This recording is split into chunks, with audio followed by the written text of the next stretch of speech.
சிலேபி மீன் மசாலா வறுவல் செய்கிறதுக்கு நான் வந்து சிலேபி மீன் கழுவி நல்லா சுத்தம் பண்ணிவிட்டு மிளகாய்த்தூள் மஞ்சத்தூள் உப்பு போட்டு பெரட்டி வச்சுருக்கேன்.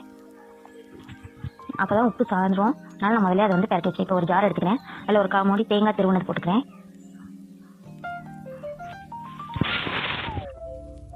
அதில் ஒரு 1/2 ஸ்பூன் மிளகு போட்டுக்கிறேன்.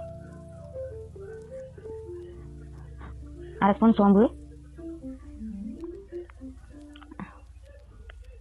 1/2 ஸ்பூன் ஜீரகம்,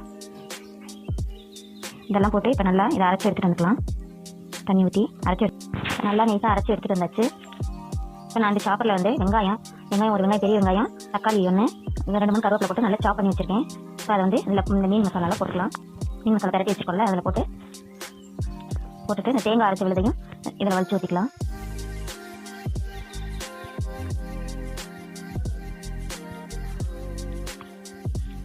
ஒரு ஸ்பூன் பூண்டு பேஸ்ட் போட்டுக்கலாம்.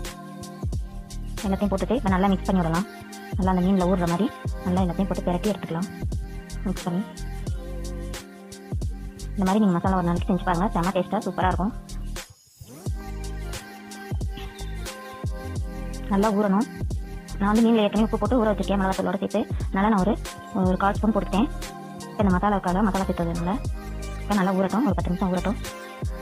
ஊறினதுக்கப்புறம் இப்போ அடுப்பத்தை வச்சு தோசைக்கல் வச்சுக்கலாம். அடுப்பில் தோசைக்கல் காயட்டும். கல் காஞ்சிச்சு. இப்போ ஆயில் ஊற்றிக்கலாம்.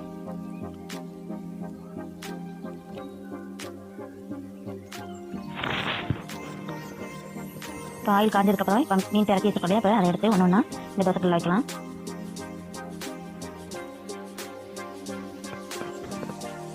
எல்லாத்தையும் இந்த மாதிரி எடுத்து வச்சுக்கலாம்.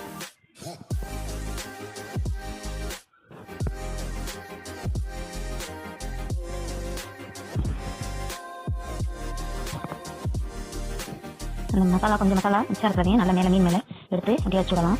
நல்லா டேஸ்ட்டாக நல்லாயிருக்கும். நீங்கள் செஞ்சு பார்த்துட்டு கமெண்ட்டில் சொல்லுங்கள் எப்படி இருந்துச்சுன்னு. உடனே திருப்பி விட்டுறக்கூடாது. ஒரு 10 நிமிஷமாவது ஆகணும். அதுக்கப்புறமா பின்னாடி திருப்பி விடணும். மசாலா அப்போ தான் நல்லா வேகும். மீனில் கலந்துருக்க மசாலாலாம் நல்லா வெந்து பச்சை வாசனை போய் நல்லாயிருக்கும் டேஸ்ட்டாக. செம சூப்பரான சிலேபி மீன் மசாலா வறுவல் ரெடி ஆயிடுச்சு. இந்த மாதிரி நீங்களும் உங்கள் வீட்டில் செஞ்சு பார்த்துட்டு எனக்கு கமெண்ட் பாக்ஸில் சொல்லுங்கள் எப்படி இருந்துச்சுன்னு.